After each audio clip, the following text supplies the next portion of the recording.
Thor caiu em minutos. Hulk caiu em minutos. Wolverine, com seu fator de cura, resistiu um pouco mais. Todos caíram. O vírus de Marvel Zombies não perdeu para ninguém. Hoje, ele entra em contato com o Imperador. E a única diferença real é quanto tempo ele leva para vencer. O vírus reescreve a biologia do hospedeiro por dentro, anula a regeneração, preserva os poderes e instala uma fome que destrói a racionalidade de maneira proporcional ao tempo sem se alimentar. No universo de Invencível, não há heróis Marvel para detê-lo. Não há Magneto. Não há sobreviventes organizando a resistência. Apenas o Império Viltrumita. E seu líder acaba de ser infectado. O que vem depois não é uma história de controle. É a história do que acontece com o universo inteiro quando o ser mais poderoso que ele produziu deixa de ser seu protetor e se torna sua pior ameaça. O DNA híbrido do Imperador faz a única coisa que sabe fazer quando encontra um agente invasor: adaptar-se.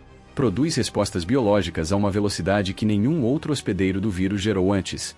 O vírus as neutraliza e continua avançando, porque infecta universos inteiros com uma eficiência que não tem exceção documentada. O que o DNA híbrido consegue não é interromper o processo, é retardá-lo. O vírus leva 4 dias para completar a conversão em vez de minutos. 4 dias em que o Imperador sente cada sistema biológico ceder um por um. A regeneração Viltrumita que fechou feridas de guerra durante 5 séculos se apaga primeiro, setor por setor, enquanto o vírus reescreve as instruções celulares que a produziam. A pele começa a necrosar. A temperatura corporal cai. No 3º dia, aparece a fome.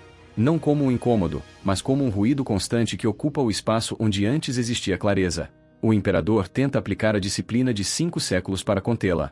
Por um tempo, funciona. Depois, para de funcionar. Porque o vírus que acabou com Thor e Galactus não foi desenhado para perder para a disciplina mental de ninguém. A conversão se completa ao 4º dia. O que emerge não é o Imperador. É uma força de destruição planetária com 500 anos de conhecimento tático e nenhum dos valores que outrora guiaram esse conhecimento. A fome assume o controle de maneira imediata e completa, porque 4 dias de resistência esgotaram exatamente a reserva de vontade que o Imperador usava para contê-la. O primeiro ato do Imperador Zumbi não é estratégico, é instintivo. Ele sai para o espaço em velocidade interestelar buscando o cheiro de vida mais próximo e o encontra em uma nave de suprimentos do Império com uma tripulação de 42 pessoas. Não restam sobreviventes. Não há cálculo. Não há administração. Apenas a fome se satisfazendo com a brutalidade de algo que deixou de raciocinar sobre o que faz. O que acontece nas horas seguintes estabelece o tom do que este cenário realmente é. O Imperador Zumbi, alimentado pela primeira vez desde a conversão, recupera parcialmente a racionalidade que a fome suprimiu. Mas parcialmente não é completamente. O que ele acessa não é a inteligência tática total de 5 séculos, é uma versão degradada dela, suficiente para lembrar o que é o Império e como funciona, suficiente para identificar onde estão os maiores recursos, mas insuficiente para tomar decisões que não sejam filtradas pela fome como variável primária. O Imperador Zumbi se move em direção aos planetas mais povoados do Império não porque desenhou uma estratégia, mas porque a fome direciona para maior concentração de carne disponível e o que resta de sua inteligência simplesmente otimiza a rota. É a diferença mais importante entre o Imperador original e o que o vírus produziu. Antes, a inteligência dirigia a força. Agora, a fome dirige tudo, e a inteligência só serve para torná-la mais eficiente. Nolan é o primeiro a enfrentá-lo. Não porque tenha um plano, mas porque Nolan é o pai de Mark Grayson há séculos e o que está à sua frente ainda tem o rosto de seu filho, embora não reste mais nada dele ali. O combate entre Nolan e o Imperador Zumbi é o mais brutalmente desequilibrado que qualquer Viltrumita já presenciou. Não porque o Imperador Zumbi seja mais poderoso que Nolan em termos absolutos, mas porque Nolan luta contido pelo que vê diante de si, e o Imperador Zumbi não possui contenção de nenhum tipo. Cada golpe do Imperador Zumbi vem com a velocidade e a força que destruiu Thrag, sem hesitação, sem o cálculo que no Imperador original transformava cada movimento no mais eficiente possível.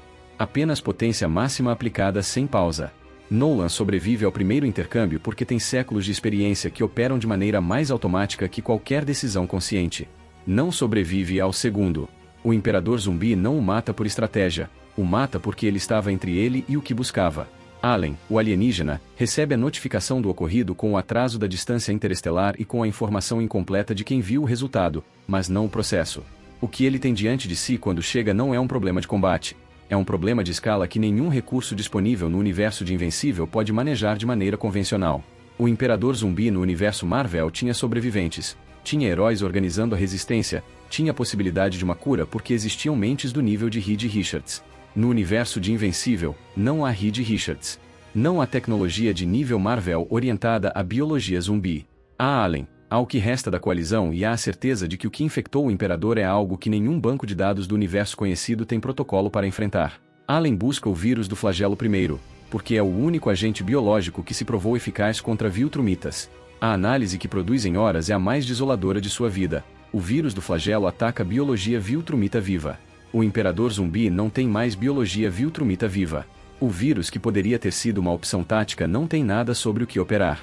Os planetas do Império caem na ordem que a fome determina, que acaba sendo a ordem de maior densidade populacional, porque o Imperador Zumbi tem memória tática suficiente para otimizar rotas para os maiores recursos. Cada planeta que cai produz mais infectados, porque o vírus se transmite e os novos infectados seguem o Imperador Zumbi com a lógica cega da fome. Em dias, o que era o Império Viltrumita mais ordenado e eficiente de sua história se torna uma horda de destruição com o ser mais poderoso do universo conhecido em seu centro. Não como líder, mas como uma força da natureza que os outros infectados simplesmente seguem porque instintivamente se movem para onde o recurso é abundante. A única decisão tática real disponível para Allen e o que sobrou da coalizão não é combater o Imperador Zumbi. É contê-lo. Não porque a contenção seja uma vitória, mas porque é a única opção que não termina em extinção total em semanas.